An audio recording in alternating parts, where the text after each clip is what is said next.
Organizational Citizenship Behavior (OCB), indikator dan faktor yang mempengaruhi. Assalamualaikum warahmatullahi wabarakatuh. Perkenalkan, nama saya Fadila Putri Arisya, NIM 202311075, kelas manajemen 3J.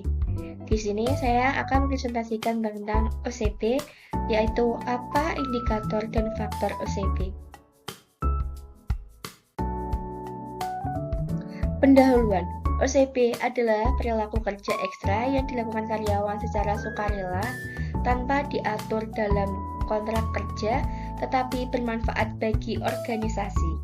OCB tidak diwajibkan tetapi berkontribusi terhadap keberhasilan organisasi. Contoh perilaku OCB: membantu rekan kerja yang mengalami kesulitan, menyelesaikan tugas meskipun tidak diminta, menjaga harmoni dalam tim kerja. Mengapa OCB penting bagi organisasi? Yang pertama, efisiensi kerja. Karyawan yang menunjukkan OCB cenderung proaktif dan membantu menyelesaikan tugas yang tidak direncanakan. Yang kedua, kolaborasi yang lebih baik, membantu meningkatkan kerjasama dan mendorong komunikasi positif. Ketiga, lingkungan kerja yang kondusif, menciptakan budaya kerja yang saling mendukung dan menghormati. Keempat, citra organisasi. Organisasi yang memiliki banyak karyawan dengan OCB tinggi dianggap lebih profesional dan menarik bagi talenta baru. Indikator OCB, dimensi utama. Terdapat 5 dimensi utama yang menjadi indikator OCB. Yang pertama, altruism, tindakan membantu rekan kerja atau tim secara sukarela. Contoh, karyawan membantu menyelesaikan tugas kolega tanpa diminta. Kedua, conscientious, kedisiplinan, melakukan tugas melebihi ekspektasi atau aturan minimum. Contoh, datang lebih awal atau menyelesaikan pekerjaan sebelum tenggat waktu. Ketiga, sportsmanship, sportivitas, menghindari sikap negatif atau keluhan yang tidak perlu. Contoh, tetap bersikap optimis meskipun menghadapi tekanan kerja. Keempat, courtesy, kesopanan, menghormati dan menjaga hubungan baik untuk mencegah konflik. Contoh, memberikan informasi yang relevan agar kolega dapat bekerja lebih baik.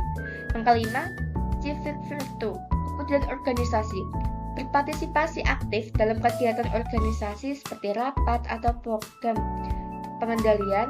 Contoh, karyawan menghadiri acara perusahaan di luar jam kerja. Faktor yang mempengaruhi OCB. Yang pertama, faktor individu, kepribadian, karyawan yang proaktif, empati, dan memiliki sifat altruistik cenderung lebih mudah menunjukkan OCB.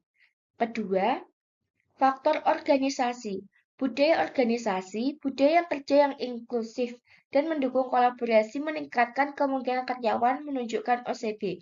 Ketiga, faktor sosial, hubungan antar karyawan, lingkungan kerja yang harmonis, dan adanya rasa saling percaya di antara karyawan mempengaruhi munculnya OCB. Manfaat OCB untuk organisasi. OCB membawa banyak manfaat langsung maupun tidak langsung bagi organisasi. Antara lain, yang pertama, produktivitas meningkat. OCB menciptakan suasana kerja yang proaktif sehingga tugas dapat diselesaikan secara lebih efisien. Kedua, minimalkan konflik. Dengan perilaku positif seperti courtesy dan sportsmanship, potensi konflik dalam tim kerja lebih kecil. Ketiga, kepuasan kerja. Karyawan yang memiliki hubungan kerja yang baik cenderung merasa lebih puas dengan pekerjaannya. Keempat, citra organisasi meningkat. Organisasi dengan budaya OCB cenderung memiliki reputasi yang lebih baik di mata publik dan calon pekerja. Kesimpulan, OCB adalah aset penting. Perilaku ekstra seperti membantu rekan kerja, peduli terhadap organisasi, dan menjaga suasana kerja yang positif. Mendukung efektivitas organisasi, OCB dipengaruhi oleh banyak faktor, baik dari individu, kepribadian, motivasi, organisasi, kepemimpinan, budaya, maupun hubungan sosial di lingkungan kerja.